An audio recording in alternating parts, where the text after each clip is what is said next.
Alright, so welcome to another sound test, and we now have the TA1 versus the TRN TA3. So in terms of the setup of the drivers, they do have a lot of similarities, and also the look of the IEM. But on the air, they do have their differences. Of course, for me, I do prefer the TRN TA3 still over the TA1. But of course, that will be up to you. Let me know down in the comments below which one do you prefer. So let's start the sound test now.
To make time for your feelings, but you have to admit I already do.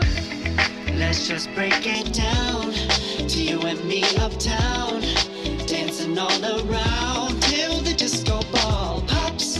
But I have to be me, and everyone can see your anger is misplaced.